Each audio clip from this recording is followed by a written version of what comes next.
गुरुजी, श्रीमद् भागवत कथा कराना हो, अनुष्ठान कराना हो तो वक्ता आचार्य कैसा होना चाहिए?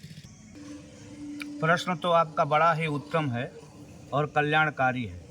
वर्तमान समय में जो कथाएं हो रही हैं, उन कथाओं के जो आचार्य और वक्ता लोग हो रहे हैं, उनकी तरफ दृष्टि जाती है और शास्त्र को देखा जाता है तो वक्ता में और वक्ता के लिए जो शास्त्रों ने लक्षण बताए हैं उसमें कोई तालमेल नहीं है।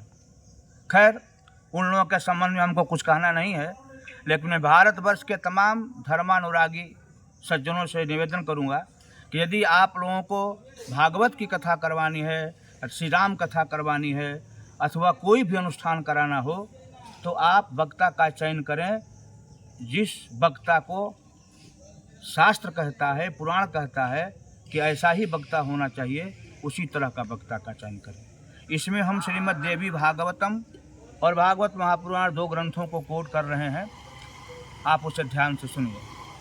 वाग्मी दांतस्थ शास्त्रज्ञो देव्याराधन तत्परः दयालुर्निष्प्रहो दक्षो धीरो भक्तोत्तमो मतः ब्रह्मण्यो देवता भक्तः कथा रसपरायणः उदारो लोलुपो नम्रः श्रोता हिंसादिवर्जितः।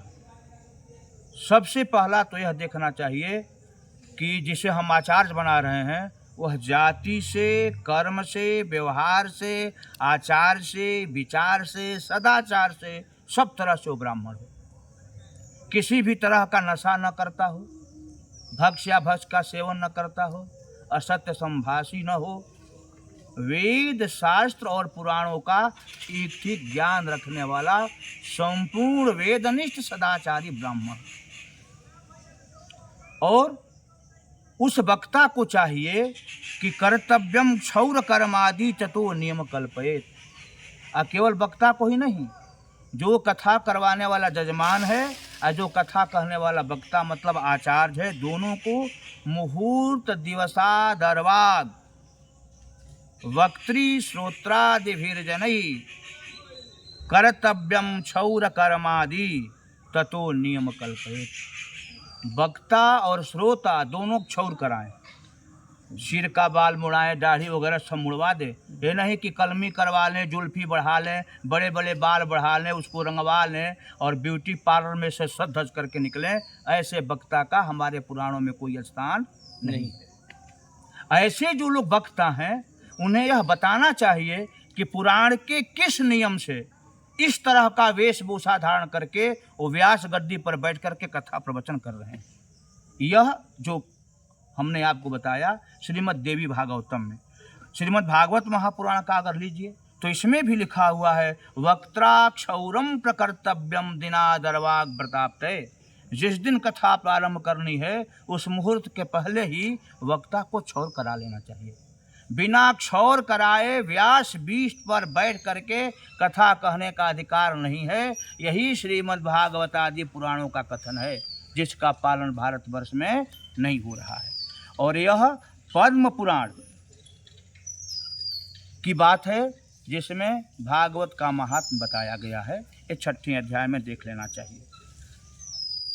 आचार्य को चाहिए कि प्रातःकाल सूर्योदय से पहले जगे, नित्य क्रिया से निवृत्त हो जाए, वो संध्योपासी तो है ही, अपनी संध्या वगैरह करके वह पारायण भी करे, वेद का पारायण भी करे और श्रीमद् भागवत महापुराण के जो मंत्र हैं, जो श्लोक हैं, उसका भी पारायण करे।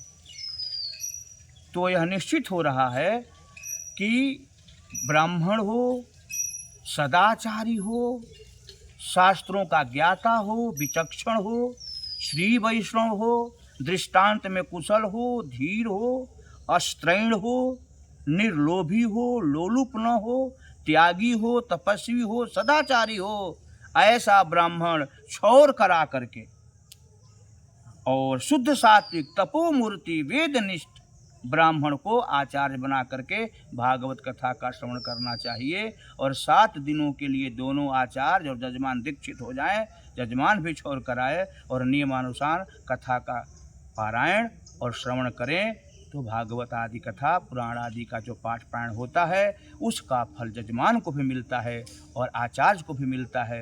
यह लोके सुखम भूतवा चांते सत्यपुरम जजऊ। वे दोनों आचार्य और जजमान इस लोक और परलोक दोनों में सुखी होते हैं। लोक में धर्म अर्थ काम को प्राप्त करके अंत में परलोक में मोक्ष तत्व को प्राप्त करके मानव जीवन को सफल बनाते हैं।